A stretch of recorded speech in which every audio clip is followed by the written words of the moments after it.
There's something quietly radical about people who refuse to be seen online. In an era where visibility equals validation, where the average person posts over 4,000 selfies in their lifetime, these individuals have made a choice that most people cannot even comprehend. And psychologists are discovering that what looks like withdrawal might actually be a form of sophisticated self-preservation.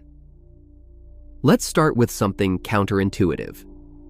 We assume that people who avoid online presence are hiding something, that they are antisocial, insecure, or simply behind the times. But research tells a completely different story. These are not people running from something. They are protecting something most of us have already lost without realizing it. Think about the last time you experienced something beautiful, a sunset, a perfect meal, a moment with someone you love. What was your first instinct? For most people, it is to reach for their phone, to capture it, to share it, to wait for the likes to roll in. But here is what happens in that moment. You have just outsourced your experience to an audience. You have split your attention between living something and performing it. The person who does not want to be seen online, they just lived it, fully, without the invisible audience in their head rating the moment. Neuroscientists call this undivided attention. When you are not constantly thinking about how an experience will look to others, your brain processes it differently. The memory encodes deeper. The emotional experience intensifies. You are not creating content. You are creating memories. There is a profound difference between the two that we have stopped noticing. Now picture scrolling through your feed late at night. You see someone's vacation photos, their promotion announcement, their seemingly perfect relationship. You feel that familiar twinge. Maybe it's envy. Maybe it's inadequacy. Maybe it's just exhaustion from the constant comparison. The person who opted out of online visibility does not feel that twinge because they removed themselves from the comparison game entirely. They are not winning or losing because they are not playing. What psychologists call social comparison theory, the idea that we determine our worth by measuring ourselves against others, becomes irrelevant when you have stepped off the playing field. These individuals have found something increasingly rare: the ability to define success on their own terms, without the scoreboard of likes, followers, and engagement metrics telling them how they are doing. But it goes deeper than avoiding comparison. Consider what happens when you post a photo of yourself online. You wait, you check, you see who liked it, who did not, who commented.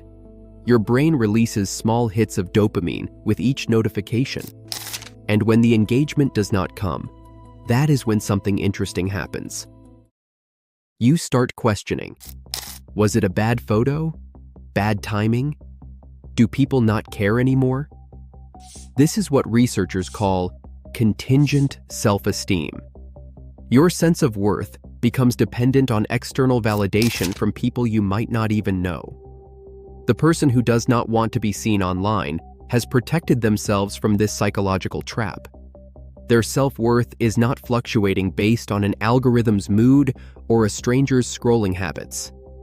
It is anchored internally, built on foundations that cannot be disrupted by a platform update or a drop in engagement.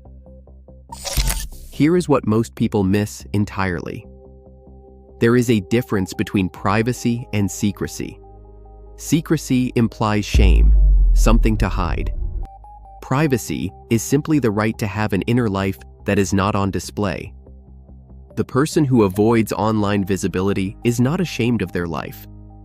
They just believe that not everything needs an audience.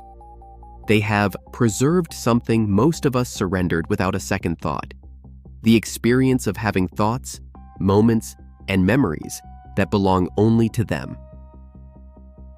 Think about the concept of the authentic self for a moment. Philosophers have debated this for centuries, but social media has created an entirely new problem. When you are constantly curating an online persona, which version is the real you? The one posting highlight reels, or the one who exists when the phone is down? For people who do not want to be seen online, this question does not exist.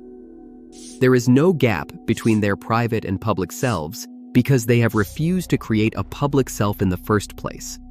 What you see in person is what you get. No filter, no curation, just them. But let's talk about boundaries, because this is where it gets interesting. In a world where everyone is accessible, where anyone can find you, message you, and form opinions about you based on photos from 7 years ago, opting out is a profound act of boundary setting. These individuals have essentially said this: my attention is not freely available. My image is not public property. My life is not content. Psychologists who study healthy relationships know that boundary setting is one of the strongest predictors of mental well-being. But we have normalized a kind of boundarylessness online that we would never accept in person. Imagine a stranger walking up to you and demanding to see photos of your vacation, your family, or your breakfast. You would think they were unhinged. Yet online, we offer this information freely and then wonder why we feel so exposed. Now consider what happens to the brain when it is constantly aware of being watched.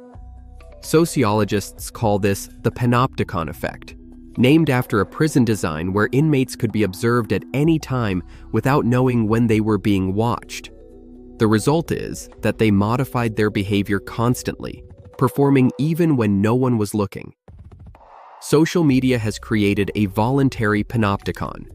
We have all become both the watched and the watchers, and our brains have adapted accordingly. We are performing versions of ourselves even in our most private moments, because we have internalized the audience.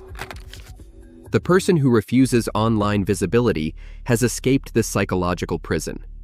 They have reclaimed the freedom to be unobserved, to exist without the constant awareness that someone might be watching, judging, or taking a screenshot. Choosing to be unseen online is a boundary that protects private thought, undivided attention, and a life that is not constantly curated for an audience.